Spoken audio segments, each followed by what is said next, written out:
Selamat pagi, bersama saya, Cindy Raja. Mari awali aktivitas dan pelayanan Anda melalui renungan pagi bersama Allah di waktu fajar. Dengan doa dan bimbingan darinya, kita dapat diyakinkan bahwa pada hari yang mulia itu, ketika Yesus kembali untuk mengklaim miliknya, bahwa kita akan menunggunya di sana dengan tangan terbuka dan disambut ke hadiratnya yang kekal.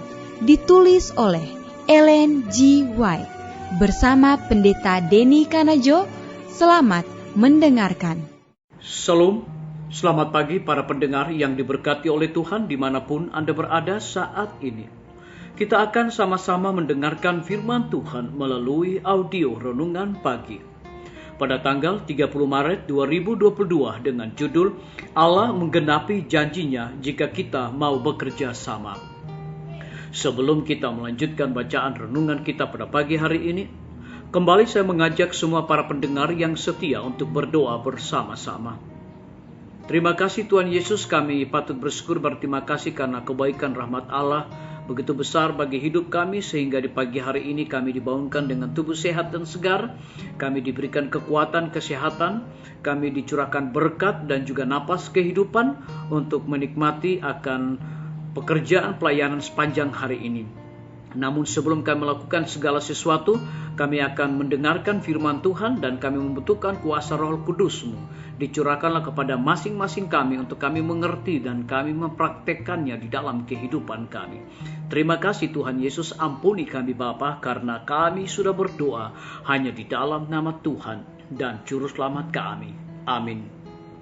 Ayat inti kita terambil di dalam Wahyu 3 ayat yang ke-20. Demikian firman Tuhan. Lihat, aku berdiri di muka pintu dan mengetuk.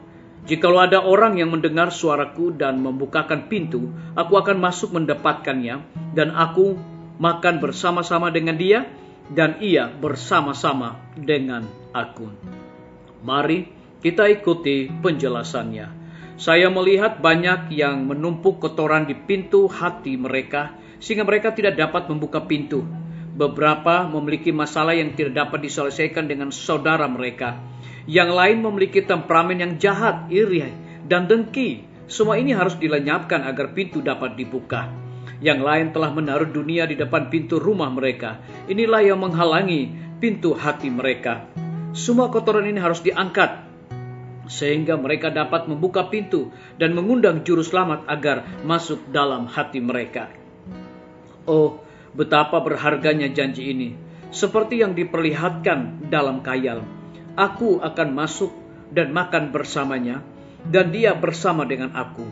Oh, kasih Allah yang ajaib. Dengan keadaan suam-suam kuku dan keberdosaan kita, dia berkata, kembalilah kepadaku, dan aku akan kembali kepadamu, dan akan menyembuhkan semua penyakitmu. Beberapa saya lihat dengan senang hati akan kembali. Orang lain tidak akan membiarkan pekabaran kepada jemaat Laodikia ini membebani mereka. Mereka akan meluncur bersama dengan cara yang sama seperti sebelumnya dan akan dimuntahkan dari mulut Tuhan. Hanya mereka yang bertobat dengan tekun yang akan disukai Tuhan.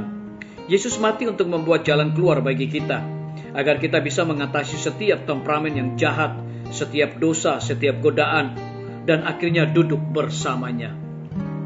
Adalah merupakan kesempatan bagi kita untuk memiliki iman dan keselamatan. Kuasa Allah tidak berkurang. Kuasanya diberikan dengan cuma-cuma kepada kita sebagaimana ia telah mengaruniakan kuasanya pada waktu yang lalu. Ini adalah jemaat Tuhan yang telah kehilangan iman mereka untuk menuntut. Energi mereka untuk bergulat seperti yang dilakukan Yakub.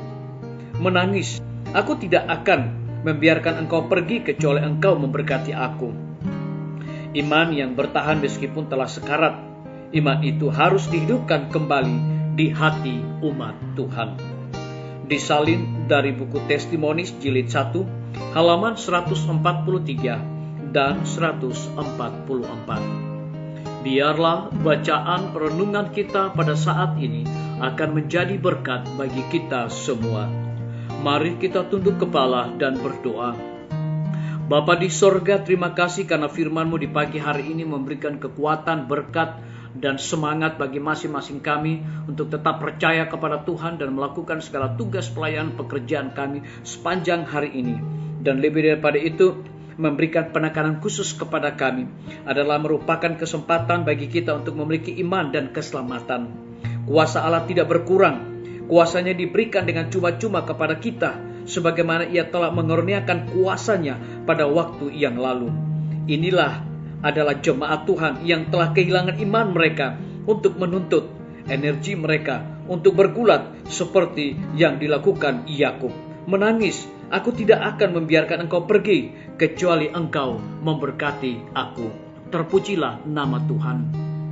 Pada pagi hari ini hamba berdoa untuk pemerintah kami. Tuhan memberkati Bapak Presiden bersama Wakil Presiden, para menteri dan seluruh stafnya.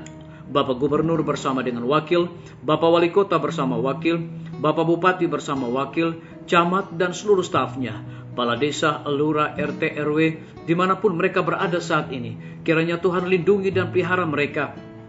Curahkan hikmat dan pengetahuan sorga, agar mereka dapat menjalankan roda pemerintahan di tengah-tengah pandemi saat ini, boleh sesuai dengan amanat dan titah daripada Tuhan sendiri.